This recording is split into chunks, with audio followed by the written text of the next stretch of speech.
بسم اللہ الرحمن الرحیم۔ السلام علیکم۔ آنے والے تمام عزیز طلباء اور طالبات کو آن لائن کلاسز کے اندر خوش آمدید۔ مطالعہ پاکستان سال دوم میں آپ سے مخاطب ہیں آپ کے معلم حافظ محمد احمد رضا۔ امید کرتا ہوں کہ آپ سب خیریت سے ہوں گے اور باقی تمام لیکچرز کی طرح اس لیکچر سے بھی استفادہ کرنے کے لیے بڑے ہی جو ہے وہ آپٹمسٹک ہوں گے۔ آپ کو معلوم ہے کہ ہم نے اپنا چیپٹر نمبر 10 یعنی کہ تحفظ نسواں شروع کر رکھا ہے۔ اس ٹاپک کی آؤٹ لائنز آپ کے سامنے میں عرض کرتا ہوں، یہ آپ کے سامنے موجود ہیں اور آپ جانتے ہیں کہ ہم بالکل اس کو ہر حوالے سے پڑھ رہے ہیں، کثیر الانتخابی سوالات اور مختصر سوالات کے حوالے سے بھی۔ موضوع کی جو میں نے لاسٹ ٹائم بات کی تھی، میں نے تحفظ نسواں پر مفصل گفتگو آپ سے کی تھی، اس کے بعد میں نے آپ سے ارفع و اعلیٰ اس پر جو ہے وہ ڈیٹیل بات کی تھی۔ آج انشاءاللہ ہم دو تین موضوعات ہیں جس میں اسلام میں خواتین کی حقوق، خواتین کے کام کرنے کا حق، پاکستان کی خواتین، ان تین موضوعات پر میں کوشش کروں گا بات چیت آپ سے آج مکمل کر سکوں، چونکہ میں کوشش یہی کرتا ہوں کہ میں موضوع کو زیادہ طویل نہ کروں تاکہ آپ جو ہے اس کے اصل جو ذائقہ ہے اس موضوع کے ان سے آپ دور نہ ہو جائیں۔ پر چونکہ کچھ باتیں ہوتی ہیں جو ساتھ میں ساتھ کلیئر کرنی ہوتی ہیں، تحفظ نسواں ایک سمجھ لیں کہ اسلامی ٹاپک کے ہونے کے ساتھ ساتھ معاشرتی بھی ٹاپک ہے، تو مجھے دونوں نقطہ نظر سے یہ باتیں آپ کے ساتھ کرنی بنتی ہیں۔ اسلام میں خواتین کے حقوق کیا ہیں؟ دیکھیں اب یہ بھی معاملات اب تو ڈائریکٹ اسلام کی ہی بات کریں گے۔ اوبیسلی جب ہم خواتین کے حقوق کی بات کرتے ہیں سب سے پہلے ان کا علم بردار اگر کوئی سامنے آتا ہے تو وہ اسلام ہے، الحمدللہ۔ اور دین اسلام کے اندر اس کی جو حقیقتیں ہیں وہ آپ کے سامنے جو ہے ماشاءاللہ بڑے حسن انداز کے ساتھ میں گزارشات کے ضمن میں عرض کر چکا ہوں۔ مزید گفتگو کے لیے میں آپ کے ساتھ چلنے کی کوشش کروں گا۔ ہم نے پیج نمبر 134 پر اپنی گفتگو کا آغاز کیا تھا اور اب میں 134 پیج سے بڑھ کر آگے 134 پر ہی انشاءاللہ ہم شروع کریں گے۔ اسلام میں خواتین کے حقوق، خواتین کے کام کرنے کا حق، پاکستان کی خواتین۔ تو چلیے شروع کرتے ہیں۔ اسلام میں خواتین کے حقوق کے حوالے سے اگر آپ بات کریں تو اسلام خواتین کے حقوق کا سب سے بڑا علمبردار ہے۔ وہ خواتین کے حقوق کے اندر اسلام میں خواتین کے جو حقوق ہیں مساوات کا درس دیتا ہے اسلام۔ میں نے آپ کو بتایا مساوات سے مراد قطعاً یہ نہیں ہے کہ جناب مرد و عورت ایک جگہ پر کھڑے ہیں، حقوق کے اندر برابری ہے۔ جو حق مرد کو حاصل ہے وہی حق عورت کو حاصل ہے، جیسے آزادی کا حق ہے، جینے کا حق ہے، اولاد کا حق ہے، شادی کا حق ہے، کھانے پینے کا حق ہے، جانے آنے کا حق ہے، تعلیم کا حق ہے، ترقی کرنے کا حق ہے، یہ برابر حقوق ہیں، رائٹ؟ درجہ بندی کے حوالے سے بات نہیں کر رہا، حقوق کے اعتبار سے مساوات ہے، یہ سمجھ لیں تاکہ کوئی بھی اسلام کے کانسیپٹس کو مس کانسیپٹ نہ کریں۔ 1400 سال قبل اسلام نے انقلابی نوعیت کے حقوق عطا کیے جس کے تحت خواتین وراثت کی حقدار بن گئی تھیں۔ وہ تعلیم حاصل کر سکتی ہیں، اپنے مرضی سے شریک حیات کا انتخاب کر سکتی ہیں، اپنی عزت اور وقار کے تحفظ کا حق رکھتی ہیں، حتیٰ کہ خامن سے علیحدگی یا ان کی خلا کا حق بھی استعمال کر سکتی ہیں۔ عورتوں کے قوانین ہیں، پھر کہتے ہیں اسلام نے عورتوں کو کیا دی ہے؟ عزت سے بڑھ کر کوئی چیز نہیں ہوتی خاتون کے لیے، اسلام نے سب سے بڑھ کر عورت کو عزت دی ہے، اس کا حق دیا ہے۔ میں ریپیٹ کر رہا ہوں کیا کیا حقوق عورت کو اسلام نے عطا کیے ہیں۔ اسلام ایک مذہب ہے، ایک مکمل پیکیج ہے دنیا زندگی گزارنے کا۔ حضور اکرم صلی اللہ علیہ وسلم کی ذات مقدسہ نے اگر فرمایا ہے کہ اسلام ایک مکمل جو ہے وہ ضابطہ حیات ہے تو اس کا مطلب یہ ہے کہ وہ واقعی میں ضابطہ حیات ہے۔ ذرا غور فرمائیے گا ان ٹاپک کے حوالے سے، ذرا غور فرمائیے گا جو میں آپ سے شیئر کر رہا ہوں کہ اسلام جو ہے وہ سب سے بڑا حقوق کا علمبردار ہے۔ اسلام کے لیے مساوات کا درس دیتا ہے۔ جو 14 سال پہلے قبل انقلابی نوعیت کے حقوق عطا کیے جس کے تحت خواتین وراثت کی حقدار بنی، وہ تعلیم حاصل کر سکتی ہیں، اپنی مرضی سے شریک حیات کا انتخاب کر سکتی ہیں، اپنی عزت و وقار کے حق تحفظ کے حق کے لیے زندگی کے خامن سے رکھتی ہیں، حتیٰ کہ خامن سے علیحدگی کے لیے خلا کا بھی حق خواتین رکھتی ہیں۔ اسلام نے اس سے بڑھ کر عورت کو اور کیا دینا ہے؟ پہلی بات تو یہ ہے، اگر عورت سمجھے تو اسلام نے بہت کچھ دیا ہے، اگر نہ سمجھے تو کچھ بھی نہیں عطا کیا۔ تو بات صرف اتنی سی ہے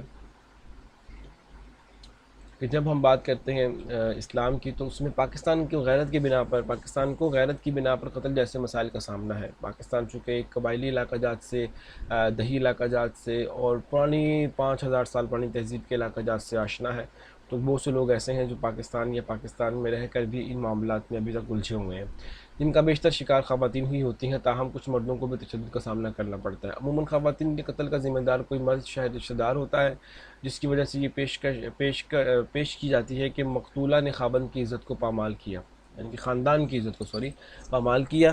مذہبی لحاظ سے دیکھا جائے تو اس عمل کی اسلام میں قطعاً اجازت نہیں ہے کہ آپ غیرت کے نام پہ کسی کو قتل کر دیں جب تک اس کی تحقیق نہ ہو۔ قرآن مجید میں قتل سے منع کیا گیا ہے اور اللہ کی نگاہ میں یہ بدترین فعل ہے۔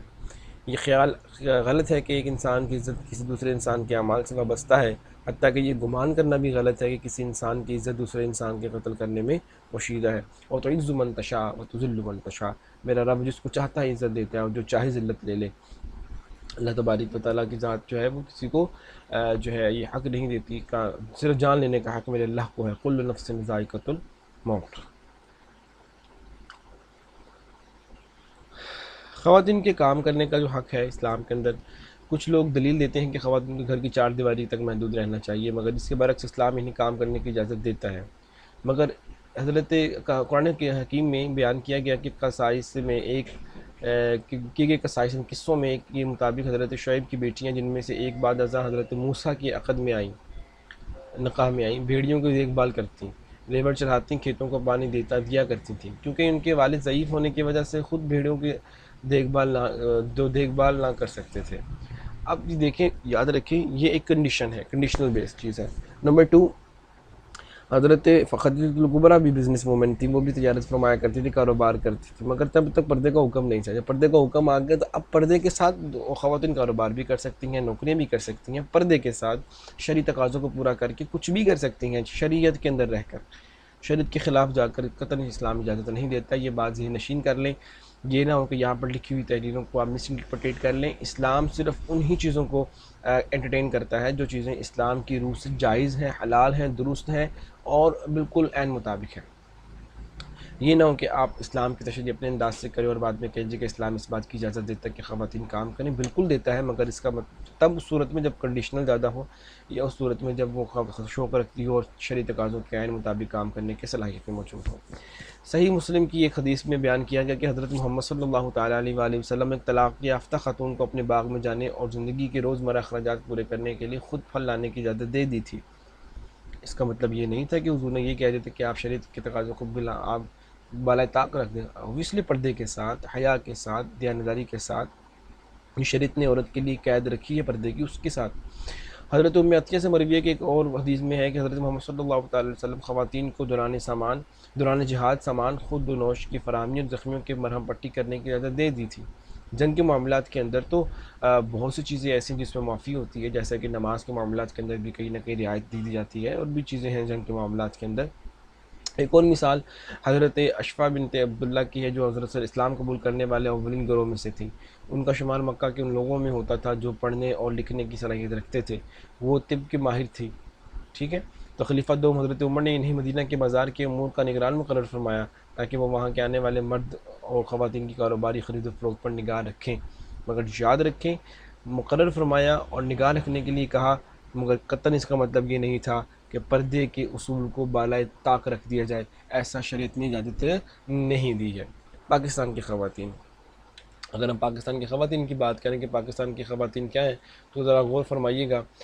پاکستان کی خواتین کے اندر جو اگر میں بات کرتا ہوں، ہر معاشرے میں خواتین کا کردار نہایت اہم رہا ہے، ٹھیک ہے۔ بالکل اسی طرح پاکستان میں بھی خواتین نے نہایت اہم خدمات سر انجام دی ہیں۔ بانی پاکستان حضرت قائد اعظم محمد علی جناح رحمۃ اللہ تعالیٰ علیہ فرماتے ہیں کہ قوم اس وقت تک ترقی کی شاندار منازل طے نہیں کر سکتی جب تک اس کی خواتین مردوں کے بشانہ بشانہ کھڑی نہ ہوں۔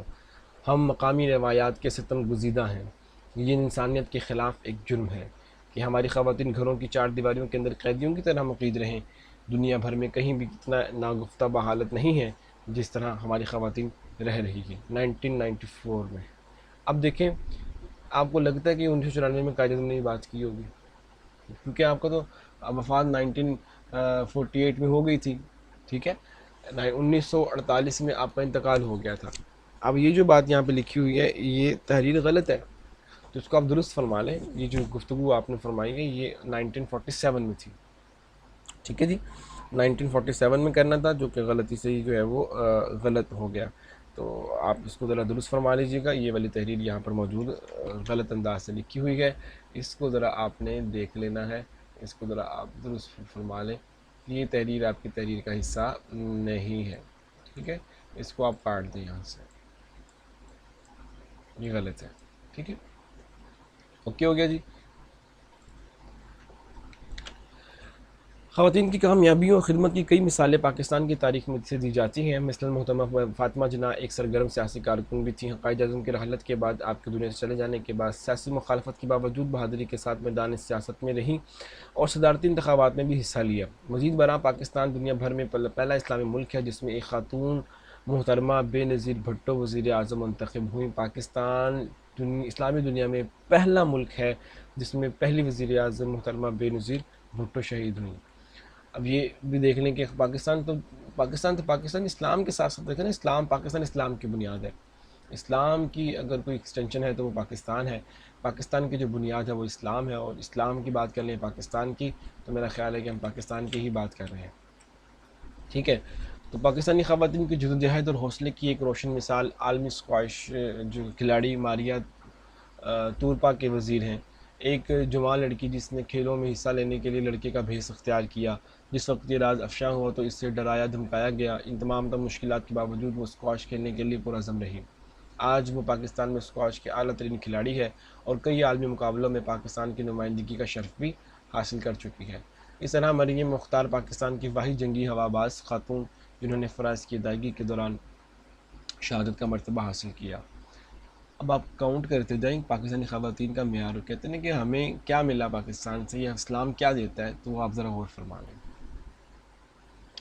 20 سالہ پاکستانی فٹ بالر شہلا بلوچ جو کہ حال ہی میں ایک کار حادثے میں زندگی کی بازی ہار گئیں، ان کا نام بھی ایسی خواتین میں شامل ہے جنہوں نے خواتین کی سربلندی اور کھیلوں سمیت تمام شعبۂ زندگی میں قابل فخر کام سر انجام دے کر نام روشن کیا. گھریلو کاموں میں خواتین کی کارکردگی کو بھی سراہا نہیں جاتا. ملکی معیشت کو استحکام دینے اور خاندان کی مالی معاونت کے لیے کئی خواتین نے زراعت، صحت، تعلیم اور صنعت کے شعبوں سے نہایت محنت سے خدمات سر انجام دی ہیں. تو اب یہاں تک جو میں نے بات کی آپ سے، میں نے کوشش کی ہے کہ آپ تک ساری باتیں پہنچا دوں، آپ کو یہ پوائنٹس کلیئر کر دوں، کیونکہ یہ ساری باتیں بہت اہم تھیں. میں نے بڑی تیزی کے ساتھ کوشش کی ہے کہ یہ آپ کو سمجھ آ جائے. یہ جو پوائنٹ میں نے آپ کو ہائی لائٹ کیا تھا کائنڈلی اس کو دیکھ لیجیے گا. یہ کراس ہے، یہ شامل نہیں ہے. 1994 میں تو آپ تھے ہی نہیں، تو پھر یہ کیسے ہو سکتا ہے کہ آپ نے یہ بات تب فرمائی ہو. تو لہٰذا اس کو اگر آپ لوگ آفٹر کر لیں، یہ غلط لکھا ہوا ہے یہاں پر. قرآن مجید یہ خواتین کے کام کرنے کی جگہ جو حوالہ جات کی حضرت ام عطیہ کے حوالے سے جو حدیث مروی ہے، اس پر بھی آپ بات کر لیجیے گا کہ تحفظ النسواء ایکٹ میں کس صحابیہ کا ذکر کیا گیا ہے. تو حضرت ام عطیہ کا یہ ایم سی کیو اس کے حوالے سے بات کی گئی ہے. کس نبی کی بیٹیوں کو کام کرنے کی اجازت دی گئی تھی؟ حضرت شعیب علیہ السلام کی. حضرت موسیٰ کے عقد میں کس نبی کی بیٹی آئی؟ تو حضرت شعیب علیہ السلام کی. تو یہ بھی آپ نے ایم سی کیو اس کے طور پر تیار کرنا ہے. اس کے بعد آپ نے یہ ساری یہ باتیں وہ جو ایم سی کیوز بیسڈ ہے نا بیٹا، آپ نے ان کو ذرا دیکھ لینا کہ میں ان کو کیا بات کر رہا ہوں، کس حوالے سے بات کر رہا ہوں. کس نبی کا قصہ قرآن میں بیان کیا گیا ہے؟ تو حضرت شعیب علیہ السلام کا قصہ قرآن پاک میں حوالے کے طور پر بیان کیا گیا ہے. تو اور بھی ہے کہ حضور علیہ الصلوۃ والسلام نے کس خاتون کو باغ میں جانے کاروبار یا باغ میں جانے کی اور اپنے اخراجات پورے کرنے کے لیے خود اجازت فرمائی، کس حدیث سے مطلب صحیح مسلم شریف سے. تو یہ بڑے بڑے چھوٹے چھوٹے ایم سی کیو اس میں سے نکلتے ہیں، بڑے مطلب حیران کر دینے والے. مسلم دنیا کی سب سے پہلی وزیر اعظم خاتون کون تھی؟ محترمہ بے نظیر بھٹو شہید صاحبہ تھی. اور اس کے ساتھ ساتھ پہلے وہ کون تھی؟ ماریہ تورپا کے وزیر ہیں. تو یہ بھی آپ دیکھ لیجیے گا کہ یہ بھی ایک خاتون جس نے مردوں کا بھیس پہن کر، تو مطلب وہ کون سی لڑکی تھی جس نے مردوں کا بھیس اختیار کر کے تو اسکواش کھلاڑی بننے کا جو ہے وہ مار کا سر انجام دیا. تو یہ سارے ایم سی کیوز بھی آپ نے ساتھ ساتھ دیکھتے رہنے ہیں. مجھے امید ہے کہ میرا آج کا لیکچر بھی انشاءاللہ باقی لیکچرز کی طرح آپ کو سمجھ آیا ہوگا. مشکل نہیں تھا، آسان تھا. اور اس میں کسی قسم کی کوئی پریشانی اگر آپ کو آتی ہے تو بیٹا یہ آپ کا اخلاقی فرض بھی ہے، آپ مجھ سے پوچھیں، اور میری اخلاقی ذمہ داری بھی ہے کہ میں آپ تک اس بات کو پہنچاؤں. کوشش کیا کریں، جو بات آپ سے کی جا رہی ہے اس کو پورا کیا کریں، اور احسن انداز کے ساتھ اپنے سوالات کے جوابات کیوری کی صورت میں مجھ سے کیا کریں. یہ بہت امپورٹنٹ چیزیں ہیں. انشاءاللہ ہم جب نیکسٹ لیکچر میں حاضر ہوں گے تو نیکسٹ لیکچر کے اندر ہم اپنے جو لاسٹ لیکچرز ہم نے جو پڑھے ہوں گے ان کی ریویژن کے حوالے سے بھی بات کریں گے. یہ چیپٹر بڑا امپورٹنٹ ہے، چیپٹر نمبر 10. تو اگر آپ اس کو ایمانداری کے ساتھ کرتے ہیں تو مجھے امید ہے کہ آپ اچھے انداز کے ساتھ کرنے میں کامیابی رہیں گے. اور اگر آپ اس کو احسن انداز سے کرنے میں ناکام رہتے ہیں تو مجھے لگتا ہے کہ ہم شاید امپورٹنٹ چیزوں کو گوا کر اپنا نقصان کر بیٹھیں گے. تو میں اللہ کی بارگاہ میں دعا کرتا ہوں جو کچھ کہا اس پر عمل کی توفیق عطا فرمائے. اپنا خیال رکھیے گا. اپنے معلم کو اجازت دیجیے. اللہ حافظ.